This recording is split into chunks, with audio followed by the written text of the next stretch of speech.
Hello दोस्तों, स्वागत है आपका अपने चैनल तैयारी कर लो में। तो आज की वीडियो पर हम बात करेंगे यूजीसी नेट की कंप्लीट क्लासेस के बारे में। तो यूजीसी नेट जेआरएफ 2020 की जो कंप्लीट क्लास है उसका हम यूनिट 8 क्लास 38 लेकर आए हैं। इससे पहले हमने 1 से 37 तक की क्लासेस देख ली थी। अगर आपने उन्हें नहीं देखा है तो सबसे पहले चैनल को सब्सक्राइब कर लें, बेल आइकन प्रेस कर लें। चैनल के प्लेलिस्ट में जाकर आप उन क्लासेस को देख सकते हैं।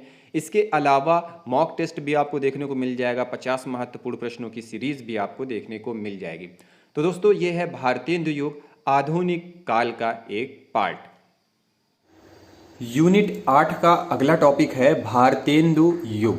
बहुत ही महत्वपूर्ण टॉपिक है।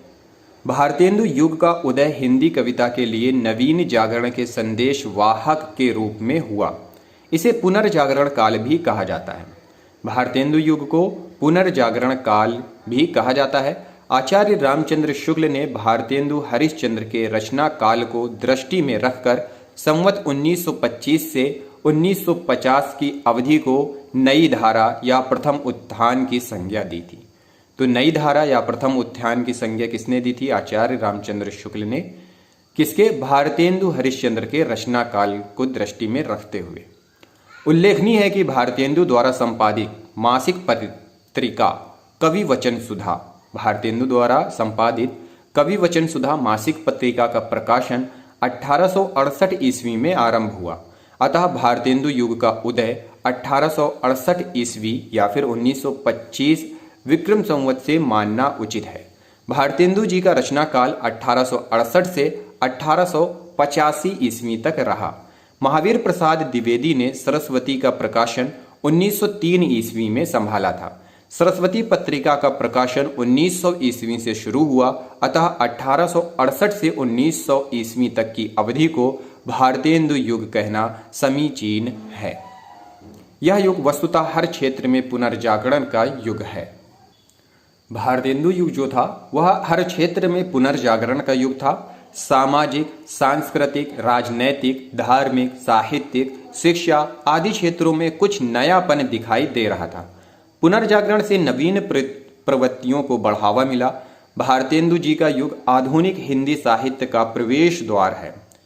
तो आधुनिक हिंदी साहित्य का प्रवेश द्वार कौन सा युग है? तो भारतेंदु युग आएगा, ऑप्शन में आएगा भारतेंदु युग। तो आपको भारतेंदु युग लगाना है। किसमें? आधुनिक हिंदी साहित्य का प्रवेश द्वार। तो यह प्रश्न कई बार पूछा गया है। इसे संक्रांति का युग भी कह सकते हैं। यह युग प्राचीन परंपराओं और मर्यादाओं की रक्षा करते हुए भी नवीन राजनैतिक और सांस्कृतिक चेतना को लेकर आगे बढ़ा। इस युग में मध्य वर्गीय सामाजिक परिस्थितियों का चित्रण हुआ। साहित्य की विभिन्न विधाओं जैसे निबंध, नाटक तथा आलोचना का सूत्रपात भी इसी युग में आरंभ हुआ। अतः साहित्यिक दृष्टि से यह युग विशेष उल्लेखनीय रहा है। विद्वानों के अनुसार भारतेंदु युग की व्याप्ति का समय मिश्रबंधु के अनुसार 1926 से 1945 विक्रम तक, डॉक्टर रामकुमार वर्मा के अनुसार 1927 से 1957 विक्रम तक, डॉक्टर केसरी नारायण शुक्ल द्वारा 1922 से 1957 विक्रम तक, डॉक्टर रामविलास शर्मा द्वारा 1925 से 1957 विक्रम संवत तक। भारतेंदु युगीन काव्य प्रवृत्तियां। भारतेंदु युगीन कवियों का काव्य फलक अत्यंत विस्तृत है। उनकी रचना प्रवृत्ति एक ओर भक्ति काल और रीति काल से अनुबद्ध है तो दूसरी ओर समकालीन परिवेश के प्रति जागरूकता का भी अभाव नहीं है। प्रवृत्तियों का विश्लेषण निम्नलिखित शीर्षांकों के अंतर्गत किया जा सकता है। पहला है राष्ट्रीयता की भावना। भारतेंदु युगीन कवियों ने भारतीय जनमानस में देश प्रेम की अलख जगाई। क्षेत्रीयता से ऊपर उठकर वे संपूर्ण राष्ट्र की नब्ज को टटोलने लगे। भारतेंदु की विजयिनी विजय वैजयंती, प्रेम घन की आनंद अरुणोदय, प्रताप नारायण मिश्र की महापर्व और नया संवत, राधा कृष्णदास की भारत 12 मासा और विनय शीर्षक कविताएं देशभक्ति की प्रेरणा से युक्त हैं। प्रेमघन ने हार्दिक हर्षादर्श कविता में इस स्वार्थपूर्ण शासन प्रक्रिया के लिए भी ईस्ट इंडिया कंपनी को दोषी ठहराया। राधाचरण गोस्वामी की कविता हमारो उत्तम भारत देश एवं राधा कृष्णदास की कविता भारत 12 मासा आदि कविताएं देश प्रेम से ओतप्रोत हैं। भारतेंदु जी की कविता का एक उदाहरण जिसमें अंग्रेजों द्वारा किए जा रहे शोषण का चित्र प्रस्तुत है। भीतर भीतर सब रस चूसै, हंसी हंसी के तन मन धन मूसै, जाहिर बातन में अति तेज, क्यों सखी साजन नहीं अंग्रेज। समाज की दुर्दशा का चित्रण तथा सामाजिक चेतना। कवियों ने सामाजिक जीवन की उपेक्षा न कर जनता की समस्याओं के निरूपण की ओर पहली बार व्यापक रूप से ध्यान दिया। भारतेंदु युग में नारी शिक्षा, विधवाओं की दुर्दशा, अस्पृश्यता आदि को लेकर जो सहानुभूतिपूर्ण कविताएं लिखी गईं, उनके प्रतिपाद्य की नवीनता ने सहृदय समुदाय को विशेष रूप से आकृष्ट किया। मध्यवर्गीय सामाजिक परिस्थितियों का चित्रण किया तो दूसरी ओर रूढ़ियों का विरोध करते हुए विकास चेतना की आकांक्षाओं को भी अभिव्यक्ति दी। युगीन समस्याओं की जानकारी ऐसे कवियों को भी पूरी तरह थी, किंतु उनके समाधान के लिए वे परंपरागत धर्मशास्त्र को ही आधार बनाना चाहते थे। भारतेंदु ने भारत दुर्दशा नाटक में वर्णाश्रम धर्म की संकीर्णता का इन शब्दों में विरोध किया। बहुत हमने फैलाया धर्म, बढ़ाया छुआछूत का कर्म। तो भारत दुर्दशा वर्ण आश्रम धर्म की संकीर्णताओं पर तीखा हमला है, तीखा प्रहार है। तो यह प्रश्न भी कई बार पूछा जा चुका है। मन की लहर में प्रताप नारायण मिश्र की दृष्टि बाल विधवाओं की करुण दशा की ओर गई। कौन करे जो नहीं कसकत सुनी विपत्ति बाल विधवन की। भारतेंदु और प्रताप नारायण मिश्र ने समाज की पीड़ा को क्रमशः इन शब्दों में व्यक्त किया है। रोबहूं सब मिली आवहूं भारत भाई, हाहा भारत दुर्दशा न देखी जाई। तन्ही लाखियों जहम रखो एक दिन कंचन बरसत, तहम चौथाई जन रुखी रोटिम हूँ तरसत। जहम आमन की गुठली अरु बिरछत भी छालें, ज्वार चुन महम मेली लोग परिवार हिम पालें। नौन तेल लकड़ी घासहू पर टिकस लगे जहम, चना चिरौंजी मोल मिले जहम दीन प्रजा कहम। प्रकृति चित्रण अगला टॉपिक हमारा भारतेंदु युग के अंतर्गत है।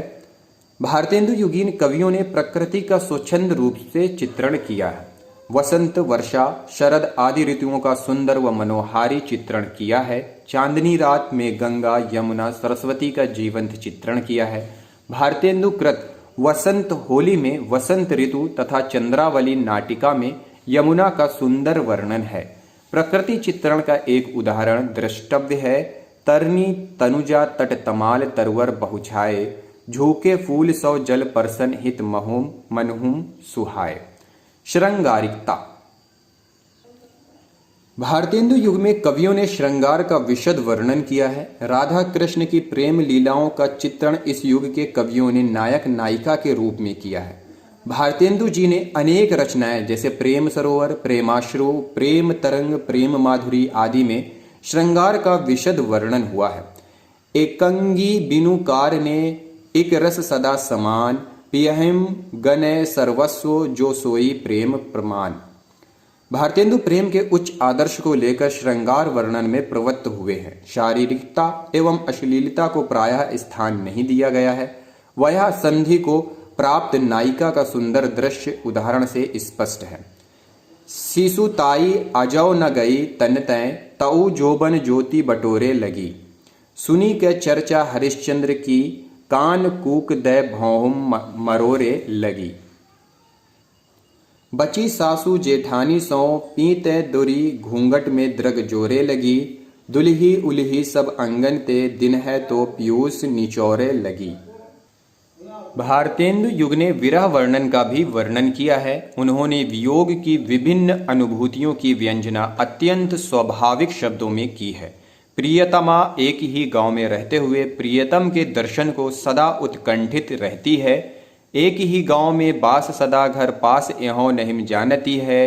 पुनि पांचवें सातवें आवत जाए, कि आस न चित्त में आनती है। हम कौन उपाय करे इनको, हरिश्चंद्र महाहठ जानती है। पिय हाँ प्यारे तिहारे निहारे बिना अखियाँ दुखियाँ नहीं मानती है। कहीं कहीं विरह वेदना व्याधि के रूप में होती हुई मरण दशा के समीप पहुंच जा गई है। जैसे व्याकुल हों तड़पों बिनु पीतम को तो नेक्यू दया उर लाओ प्यासी तजौ तन रूप सुधा बिनु पानिप पी को पपी है पियाओ।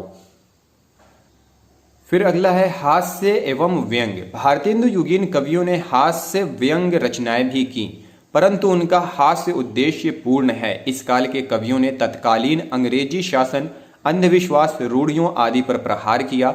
यह जमाने की मुकरी में उन्होंने अंग्रेज पुलिस, नए जमाने की मुकरी में उन्होंने अंग्रेज पुलिस, खिताब आदि पर व्यंग किए हैं। उदाहरण, कपट कटारी ही में हुलिस, क्यों सखी सज्जन नहीं सखी पुलिस। इनकी उनकी खिदमत करो, रुपया देते देते मरो, तब आवे मोहिम करन खराब, क्यों सखी सज्जन नहीं खिताब। भाषा व शैली। भारतेंदु काल में मुख्यतः मुक्तक और गीति शैली का प्रयोग हुआ है। ब्रज भाषा मुख्य रही है। इनके अतिरिक्त खड़ी बोली, उर्दू, बंगाली, गुजराती में काव्य रचना हुई है। इस युग के कवियों ने दोहा, चौपाई, कुंडलियां, हरिगीतिका, कवित्त जैसे छंदों में काव्य रचना की है। इस युग के कवियों ने सामयिक समस्याओं पर भी काव्य लिखे। इस युग में भारतेंदु एक श्रेष्ठ साहित्यकार थे, जो सच्चे अर्थों में आधुनिक काल के जनक कहलाते हैं। तो आधुनिक काल के जनक के रूप में भी भारतेंदु युग को जाना जाता है, और भारतेंदु हरिश्चंद्र को आधुनिक काल का जनक कहा जाता है।